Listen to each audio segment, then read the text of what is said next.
Halo semuanya, perkenalkan nama aku Alindya Putri Mulyana dengan 3 NIM terakhir 142. Di sini kita akan membahas salah satu kasus patologi pemerintahan yang cukup kompleks dan kontroversial di Indonesia, yaitu mengenai kebijakan impor gula yang menjerat mantan Menteri Perdagangan Tom Lembong.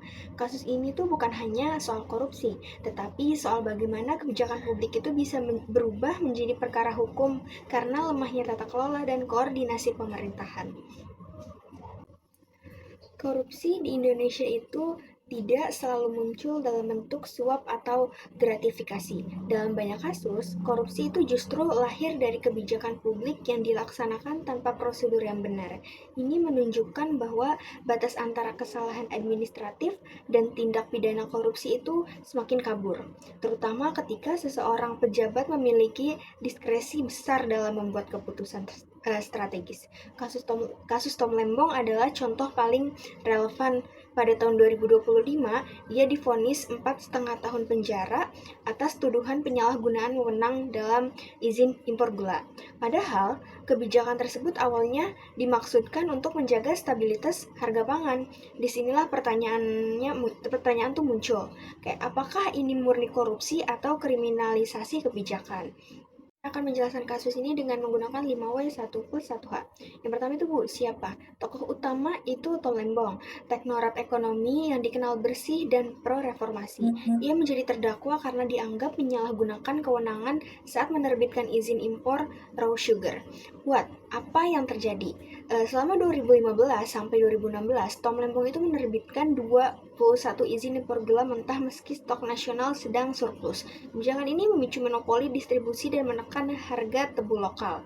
Audit BPK menilai ada potensi kerugian negara besar 578 miliar rupiah. Kemudian yang ketiga itu ada when, kapan? Kebijakan terjadi pada 2015 sampai 2016, tapi penyidikan baru dimulai tahun 2024. Penundaan hampir 9 tahun ini memunculkan dugaan adanya kepentingan politik.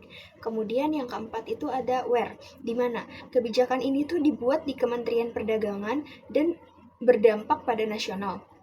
Persidangannya itu berlangsung di Pengadilan Tipikor Jakarta dengan sorotan publik yang sangat tinggi.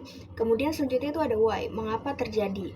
Jaksa itu menilai kebijakan impor ini melanggar prinsip kehati-hatian, mengabaikan koordinasi antar kementerian, dan juga dipengaruhi oleh kepentingan bisnis tertentu. Meskipun tidak ada keuntungan pribadi, tindakan tersebut itu dianggap sebagai abuse of power. Kemudian yang terakhir yaitu how, bagaimana prosesnya. Izin impor itu diterbitkan melalui mekanisme percepatan tanpa rekomendasi Kementerian Pertanian. Gula impor itu masuk dalam jumlah besar dan menekan harga produk lokal. Laporan investigasi media dan audit BPK itu membuka dugaan korupsi yang kemudian diproses oleh Kejaksaan Agung. Oke, sebelumnya perkenalkan nama saya Isneni Yulia Masa dengan NIM akhir 139. Di sini saya akan melanjutkan pemaparan hasil diskusi saya dengan rekan saya terkait kasus korupsi yang dilakukan oleh Tom Lembong.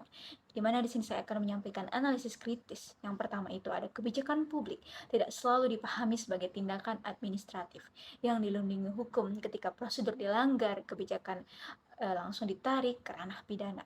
Yang kedua ada koordinasi antar kementerian masih lemah, sehingga diskresi pejabat sering berjalan tanpa pengawasan. Dan yang ketiga, ada kasus ini tuh memperlihatkan bagaimana politik dapat mempengaruhi penegak hukum, penyelidikan yang baru dimulai bertahun-tahun. Kemudian memberi sinyal bahwa hukum bisa digunakan secara selektif terhadap mereka yang tidak lagi berada dalam lingkar kekuasaan. Namun di sisi lain, rule of law juga menuntut pejabat publik untuk patuh pada mekanisme hukum. Ketika prosedur tidak diikuti, potensi penyalahgunaan kekuasaan tetap harus diadili. Dari sinilah ketegangan antara efektivitas kebijakan dan akuntabilitas hukum terlihat sangat jelas. Selanjutnya ada solusi dan rekomendasi, di mana yang pertama itu ada reformasi tata niaga komoditas strategi dengan menyatukan semua data pangan dalam satu portal nasional. Yang kedua itu ada memperkuat audit kebijakan publik yang tidak hanya menilai kerugian finansial tapi juga resiko sosial dan hukum. Dan yang ketiga ada digitalisasi perizinan impor agar seluruh proses dapat dipantau publik secara real time. Dan yang keempat ada penerapan prinsip leg special secara tegas agar kebijakan pangan tidak bertabrakan dengan hukum lainnya. Dan yang kelima, ada pembatasan yang jelas terhadap diskresi menteri agar kebijakan tidak mudah didiskriminasi. Dan yang terakhir, ada independensi penegakan hukum harus diperkuat agar tidak dipengaruhi kepentingan publik. Jadi, dari analisis kritis, solusi, dan rekomendasi, dan hal-hal yang telah disampaikan oleh saya dan rekan saya, dapat kita simpulkan bahwasannya dari kasus Tom Lembong ini bukan hanya soal korupsi, tetapi tentang rapuhnya sistem hukum administratif di Indonesia. Ia menunjukkan bahwa kebijakan ekonomi harus berjalan seiring dengan legalitas, daya yang akurat, dan koordinasi yang kuat. Negara yang ingin maju tidak cukup hanya bergerak cepat. Ia harus memastikan setiap percepatan tetapi berada dalam koordinator hukum, sejalan dengan hukum dan moralitas publik. Demikian pemaparan yang bisa saya sampaikan mengenai patologi pemerintahan dalam kasus impor gula oleh Tom Lembong. Semoga penjelasan yang telah saya dan rekan saya sampaikan bisa menjadi pemahaman baru terkait pentingnya integritas, prosedur, dan transparansi dalam setiap kebijakan publik. Sekian, terima kasih.